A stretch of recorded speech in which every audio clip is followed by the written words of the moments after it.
Good morning, all. Today's topic is about weather forecast. So, what are its types, and what are the methods used to forecast the weather, and what are the tools used in forecasting? So, these are the topics for today's class. And first of all, what do you mean by weather forecasting? So, all you might have had somewhere here and there weather forecasting, weather forecasting. You might have read in TV, you might have read in papers, and you might have seen in TVs.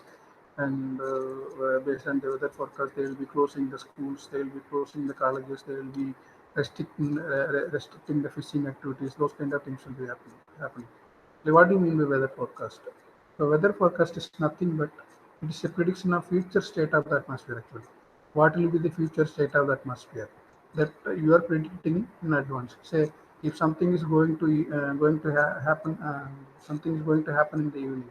Yeah, you will be that means you will be predicting it now itself, and you will be declaring it to the public that it is something is going to happen in the evening. So be careful. So that is what predicting the future state of atmosphere is called as weather forecasting.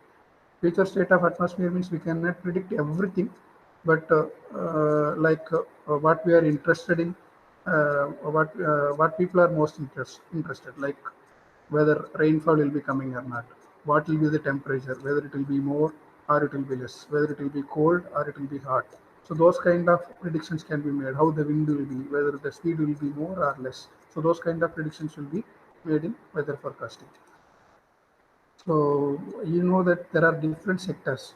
Weather forecasting can be used by individual also and for sector also. For everybody will be interested in weather forecasting actually. Okay, if something is prediction, that is always interesting actually. Everybody will be interested actually.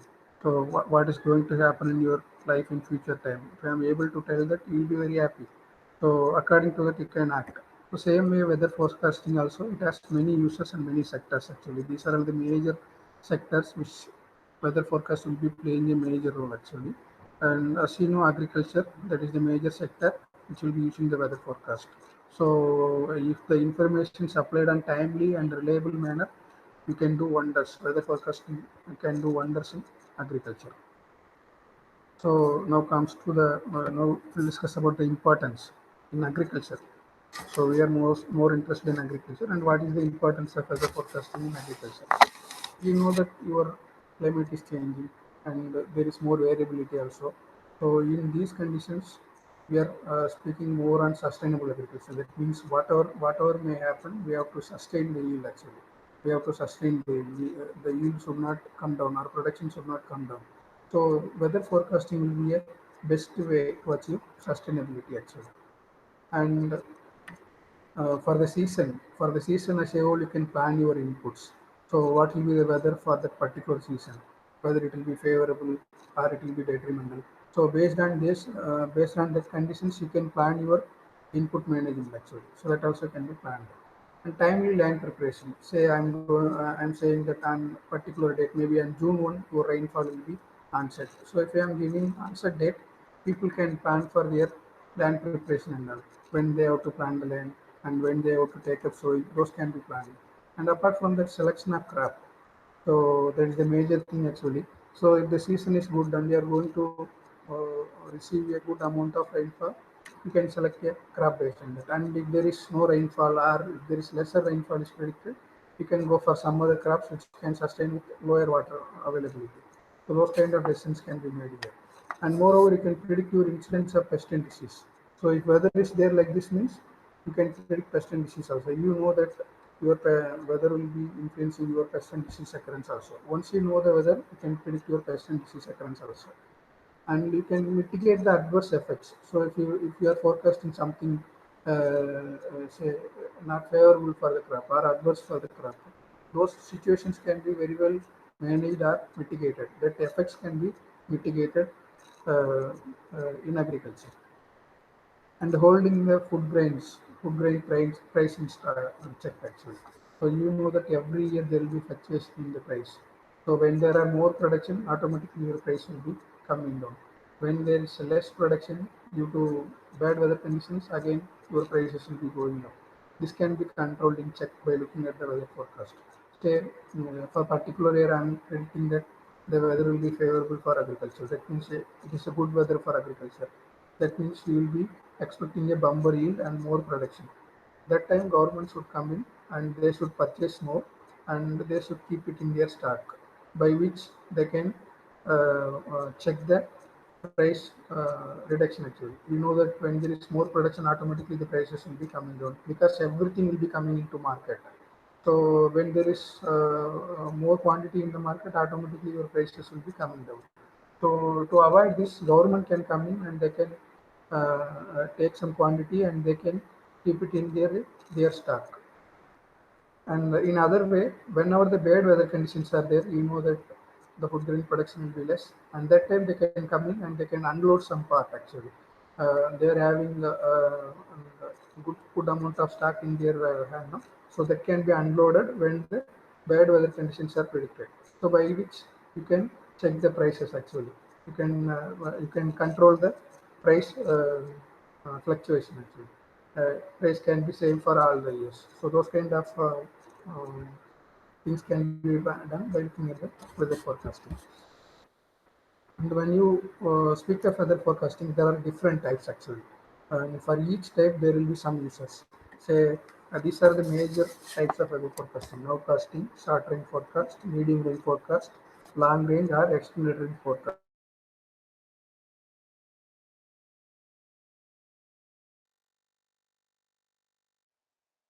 Forecast maybe 6 hours in advance, maybe 24 hours in advance, maybe a season in advance. So based on this lead time, your forecast will be very means you based on the lead time. This classification is made actually. So first comes nowcasting. The name itself indicates nowcasting means now we are going to predict. That means few hours in ahead. Mostly it will be 6 hours lead time. The IMD is regularly releasing 6 hour forecast actually. So what is if something is going to happen by evening 6 o'clock, they will be updating by today 12 o'clock. Maybe they will be updating in 6 hours earlier actually. The lead time is 6 hours for nowcast. 6 hours in advance you can predict something. So that's what. That is mainly used for hailstorm and the squalls. Hailstorm means you know that the rains with ice, hailstorm. And squalls means nothing but sudden increase in wind speed actually. So that's what squalls. So those kind of meteorological events can be predicted by using nowcasting. And the next comes the short range weather forecast. So the lead time is 1 to 3 days. That means 24 hours in advance or up to 72 hours in advance. I can predict something. I can predict a meteorological event. Mainly it will be of rainfall actually. And apart from that, you will be able to predict temperature, wind speed. Those kind of events also can be predicted. But mainly it will be useful for rainfall. What is going to happen after 24 hours, that will be able to tell now itself. If something is going to happen by tomorrow morning, you will be able to predict now itself. So that's what short-term weather forecasting. The lead time will be 1 to 3 days. And the events, say like thunderstorms, tornado, dust dam, squall lines, fog, land and sea breeze, this kind of events can be predicted. Means it will be mostly of mesoscale events. And medium range weather forecast. The lead time is 4 to 10 days. That means 4 days in advance you will be able to predict the weather parameters. And mostly numerical weather prediction models will be used here. And this can be used to predict low pressure areas, high pressure areas, depressions, monsoon trough, not monsoon trough, troughs and ridges, cyclonic storms. These kind of events can be predicted by using medium range weather forecast. And you should keep in mind that the lead time is 4 to 10 days. Maybe after what is going to happen after 10 days, I can even predict now itself. So that is what medium range weather forecasting. The lead time will be 4 to 10 days. And the last one is long range or extended range forecast. So this is more than 10 days to a season actually. There is no definite definition for long range weather forecast. That can vary from 10 days to season. If your forecast is more than 10 days, it is called as long range or extended range forecast. Mostly it will be used to predict global circulation, blocking ice, intertropical convergence zone means where you know that shifting of ITC that will be happening with time actually with season. So that can be predicted. And monsoon troughs. During monsoon, there will be some low pressures will be forming, so that can be predicted in advance. And the major thing is southwest monsoon forecast. That is the major product of long range weather forecasting. You know that during the month of April itself, they will be giving forecast on southwest monsoon. That means when it is going to onset and what is the percentage amount of rainfall you are going to receive, whether it will be normal rainfall or below normal rainfall or above normal rainfall. Those things will be given in southwest monsoon forecast. This is about long range forecast.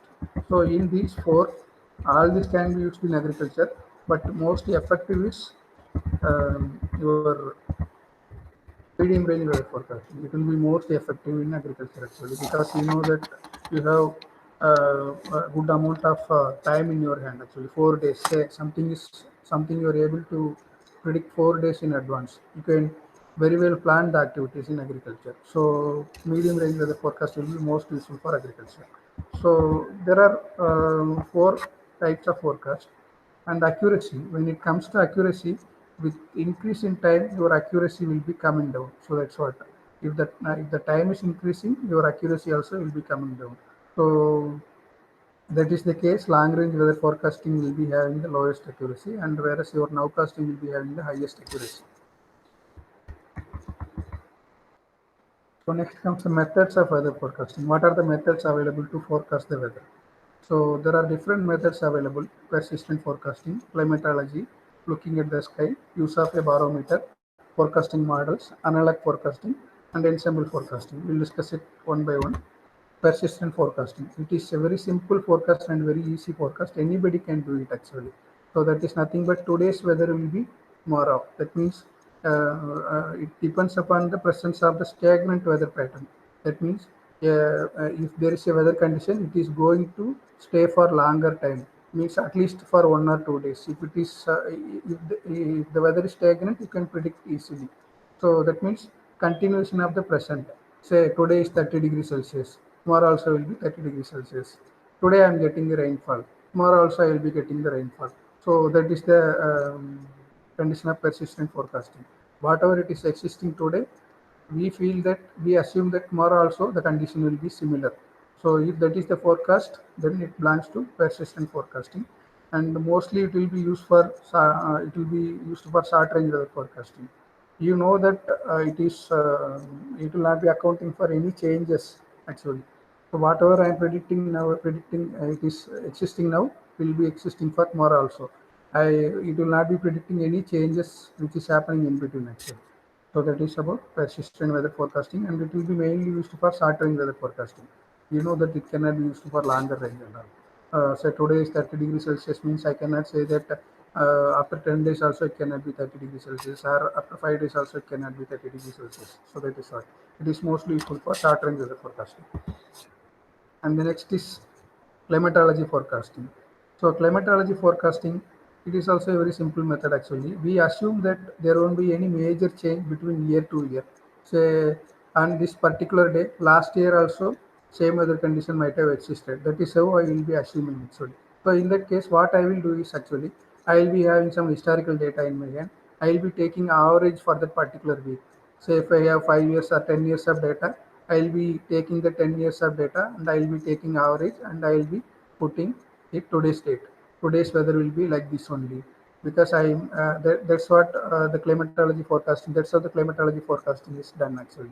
We assume that there won't be any major change between year to year. That means whatever there during the last year, that same condition will be there during this year also. That is how climatological forecast is done. The major thing, favorable thing is like cold in December and warm in May. That is climatology forecasting itself. You know that December will be cold and May will be hot. So that's how climatology forecasting is done, and that can also be used for long range also, short range also. So both ranges can be used. And next type is looking at the sky. You know that by looking at the sky, we can very well predict the atmosphere, or very well predict what is going to happen, mainly for rainfall actually, or sometimes for some other parameters also, like wind also we can use it. In some place, sometimes clouds may be thickening actually. Maybe you will be getting dark clouds and all in short range. So if that condition is existing, you may expect some rainfall. and moreover, higher clouds will be invading into lower cloud areas. So if that is happening, that time also you can predict some rain. And if there are morning fog, that means it indicates fair conditions. That means there won't be any rainfall. You know that if rainfall is going to happen, there will be some windy conditions will be there. So when there is more wind speed, there won't be any fog. So if there is fog, then you can expect some favorable conditions. That means there won't be any rainfalls. And it also can be used only for short range conditions. So you know that your atmosphere will be changing continuously, and if you look at the sky, minute by minute it will be changing actually. So it will be useful for short range. And next thing is use of barometer, and how a barometer can be used to forecast a weather. You know that barometer is used to measure your atmospheric pressure. So when there is change in pressure, your weather pattern also will be changing. So if the pressure is coming down, then your atmosphere is unstable, you may expect some rainfall or low pressure system. And if it is going up, your pressure is rising, means if favorable weather conditions will be there. That means clear sky will be there and there won't be any rainfall. And these also can be used for short range. Next one is forecasting model. You know that there are many forecasting models which are now available to forecast the weather or predict the weather in future conditions. Those are numerical weather prediction models. And one such model is WRF, that is mainly used by our IMD to predict short range weather forecasting. They are using the short range or medium range is IMD is using WRF. And ensemble, and some that we will be discussing it later in the last year. And that can be used for all ranges, all kinds of forecasting, all types of forecasting, maybe for a short range, maybe for long range, maybe for medium range, or maybe for no casting. Next category is analog forecasting. This is little bit complex actually, because here no model or nothing is involved actually. You will be analyzing the signals. Say something is happened today. Same way in historical, if you take history, something might have happened in earlier time also. Today something, say today I have received a rainfall, and similar rainfall or similar weather condition might have existed somewhere in the history. So if I am able to locate that particular weather parameter or particular event, I will be saying that whatever existing, whatever that has happened the next day, the same thing will be happening now also. That is what analog forecasting. You will be locating some event, and whatever has happened in the next day to that event, same thing will be happening tomorrow also. That is how the analog forecasting is given. It is very simple. Thing is that to locate the event, it is very difficult. You know that no events will be similar actually. So same thing has happened. I cannot assure that same thing has happened or same thing will be happening. So that is what it is very complex to locate the signals. And once you are able to locate the signal, then it is very simple actually. The same you will be expecting for next day. So that's what analog forecasting. Then ensemble forecasting, what we have discussed in numerical weather prediction models actually. So when you use model, when you run it only single time, means only one time you will be running and you will be generating forecast. And if you are supplying it to general public, then there will be something wrong, because you know that initial conditions will not be same always. Initial conditions will be varying. So your model will be predicting the forecast mainly based on the initial conditions actually, giving the forecast mainly based on the initial conditions. If there is some change in initial condition, your weather forecast also will be changing. So you know that initial condition or atmosphere conditions will not be similar throughout the day or will not be similar throughout the time actually. So initial conditions will always be changing.